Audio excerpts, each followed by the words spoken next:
Hello, Endeavour, and a very happy Monday to you, lots of you. I will be seeing later at our New Year 6 hub that starts today. But let's get on with our class novel. And we are on chapter 20 now. We left it on Friday, where Prometheus had been caught carrying the coffin by policeman sergeants. Uncle Edward and Jim think they are done for. Let's see. The streets of Eden City. I'm feeling kind. I will not take you back to ancient Greece in this chapter. You want to know what happened when Theus met Sergeant Sargent. I could tell you the important thing that was happening back on Mount Olympus, but you don't want to hear that now, do you? You do? Look, reader, you can't have it both ways. Let's sort Theus out first. He told me he was a Titan, I moaned. What? Uncle Edward blinked. Oh, nothing, Uncle. I felt so ashamed that I'd been taken in all by that Olympus nonsense. Of course, a Titan and a god couldn't turn up in Eden City. I will use my usual skills to talk us out of trouble, Uncle Edward said. Yeah, like you talked us out of trouble with Mayor Tweed, I reminded him.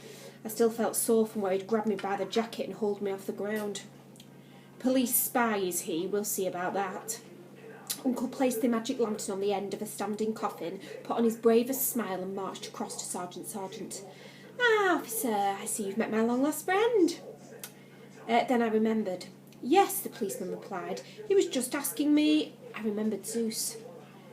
Do not believe a word this young man says, Uncle continued. Uncle, I cried.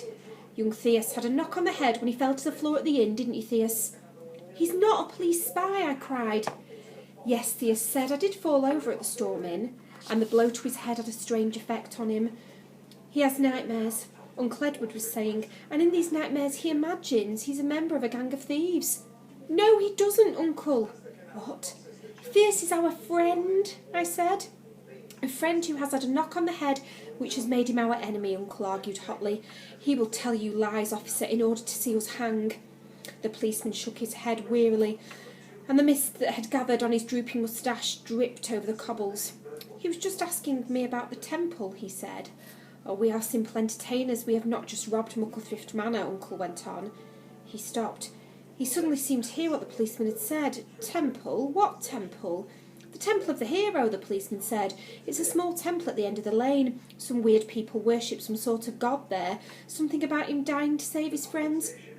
A hero, they call him. They worship him in the hope that he'll come back. Theus nodded. I need to find a hero, Theus said. It will change the world if only I can find one good man. Like I told you, son, the policeman said, the hero is dead. There's no use going into the temple. It's closed tonight anyway. No use coming back in the morning either. I can't come back in the morning anyway. I'm taking the midnight train, Theus said.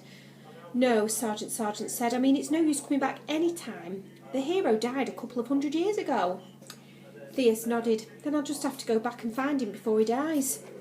The policeman looked at Uncle Edward, and he spoke softly. I see what you mean about the bang to the head. Better getting back to your lodgings. How far have you got to go? Oh, the Storm Inn, Theus said. No, Uncle Orbit shouted. The Lost Duck. We're staying at the Lost Duck, see? The crack on the head had scrambled his brain. Sergeant shook his head sadly. Look after him. Uncle Edward took one arm and I took the other. My knees were weak with fear. I wasn't so much leading Theus out of danger, but I was hanging on to him to stop myself falling in a heap of quivering terror. Uncle Edward collected the magic lantern and Theus put the coffin on his shoulder again. We reached the end of the alley. Hey! Sergeant Sargent called. And we stopped and we turned. I've never heard of the Lost Duck, and I've lived in Eden City all my life, the policeman said. Oh, it's just been built, I added quickly. Where?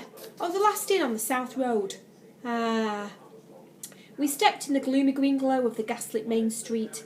Hey, Sergeant Sargent called. We stopped and my knees wobbled again. Yes, officer. You're heading north.